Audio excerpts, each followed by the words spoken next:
I didn't know Snagit could do that. I'm Hewie Poplock. One of the features that I really like about Snagit, and I use quite a bit, is one as we bring down here, it's called scrolling capture. And I'm going to show you that by bringing up my email. Okay, so we're going to now, so to show scrolling capture, we bring down the start of Snagit. I click scrolling capture. And now it wants me to outline the area in which I want to capture. We're going to do this. We're going to come down to about here. When I let go, that's the area. You'll see it says done and scroll vertically. So we need to scroll. Oh, we'll scroll down quite a bit here and then say done. Now it opens up the editor screen. You'll see that it's much more than one screen. There are several things that we can do. One of them is to save as.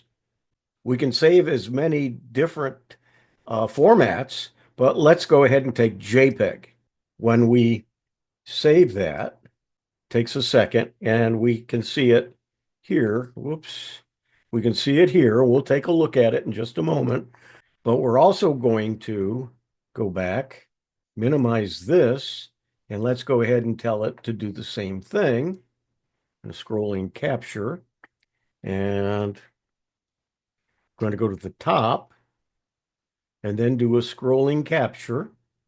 And again, outline it, bring it down to about here, and then scroll and scroll some more. And bring it down just a little because I want to show you a couple of things I can do with it. So we're going to go ahead and say done. And now we're back in the editor. You will see that if we scroll down, there's plenty of information there. Now, as you recall, when I got all the way to the bottom, let's say I didn't want the last two. Well, I can go like this and bring it up, and they no longer are there. And let's say I don't want these two either. So we'll bring it up to here, and they're gone. But the rest of it is there. So now we're going to do a file and save as. This time we're going to save it as a JPEG, and we're going to say save. Now let's do it one more time and say file and save as. We're going to save it as a PDF and then go ahead and tell it to save. And it's now saved. So let's take a look at those two files to see what it did. A PDF, and we have two JPEGs. Let's look at the JPEG first. And you can see it's one long file. Let me move it over a little bit here. It's one long JPEG. Now we could divide it up so it will fit on the page, or we can make it, it's two columns. So we can make the choice as a JPEG how we want to divide it. But let's take a look at the PDF. Because it's a PDF, it automatically paginates for us. So we have no control over that. It even divides one of them because it doesn't fit on the page. So that might not be the way we want to do it, except with as a PDF, we might be able to go in and edit some things where as a JPEG, you're not going to be able to do that. This next item I'm going to show you is new to the 2025 version of Snagit. It's been around now for a couple of months, but it is something that I really think is something that it can be very useful to most of you. So what we're going to do is we're going to show you what we need. Well, we're going to go to this screen. We're going to say we want image. Instead of region, which is where it's normally at, we're going to change it to steps, which is brand new. Then we have to make sure that the other two items are set to none. and we're ready to capture. When I click capture, it's going to give me capturing steps, and I'm going to click a stop button to end it. What we're going to do is we're going to look at, we are now in the Sarasota Technology User Group's channel on YouTube, and we're viewing it. But what we want to do is we want to switch accounts. So we click there, and then we want to switch it to my account, and then come up here and view the channel. So it changes. So those are the 5 steps that I want to show you. So I'm going to stop it now. And you're going to see here in the preview what we've captured. And you'll see that step 1, and then it shows you in a yellow circle what we captured. So we have that. Then we go to the second screen, and that's where we told it to switch accounts. Third screen, we told it to switch it to my account. Capture 4, we click on my picture, and there we tell it to view the channel. Those were our 5 steps. Now we can save as, and this time we're going to save it as a PDF.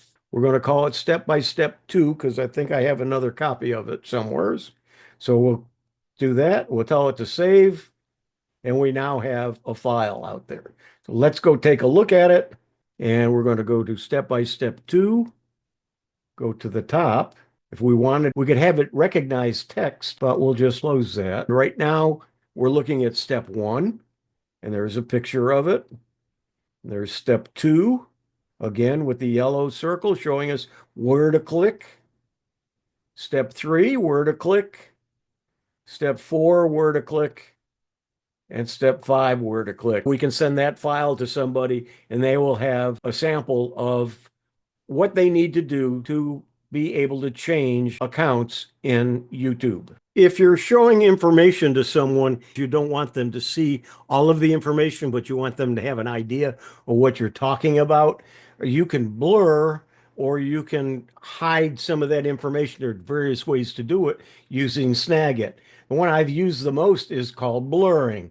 You click on blur and then take, say, the last names, and you blur each of them out. Now you can also pixelate a column, and let's say we want to take these, and these are pixelated now. So that's one way in which you can block out certain information. Now let's go ahead and clear that. You can do a smart redact, and if we do that, it only redacts certain information. It's going to redact the street address and the phone number, but the other information is still there. There's no way to turn that on. We probably could blur something, but it's a lot more work. So I don't think we'd want to do that. Let's go ahead and clear that. Let's go ahead and move to some other data. Go to the emails that we captured earlier. There, we're going to do a smart redact. Let's see what it does here.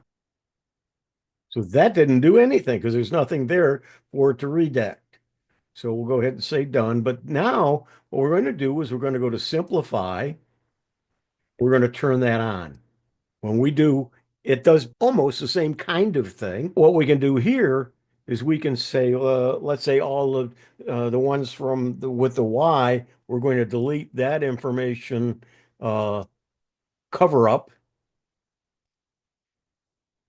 So we can show that, and then everything else will stay covered, and then we can talk about those 2 items. So you can use simplify or blur. You can turn things on, you can turn things off, depending upon how much of the information and what that information is to protect the information and to protect the people that are involved in the information that you're sharing. I don't often have a need for this, but when I do, it really comes in handy in Snagit. And that is the move function. So we've got move here, and when we click on it, it gives us the tool properties, and we're going to turn on smart move. So identifying different items, let's go ahead and take this item and let's move it. Not only did it move it, but it filled in the area that it took from. And then let's take this and move it over here. And then let's move this back up here. Take this, move it here, and take the arrow, move it here, swing it around in that direction. We now have a fixed image that we wouldn't otherwise be able to edit easily without opening up Photoshop and finding the different levels and moving things around. This way, it identifies the different items and you can move them as you need.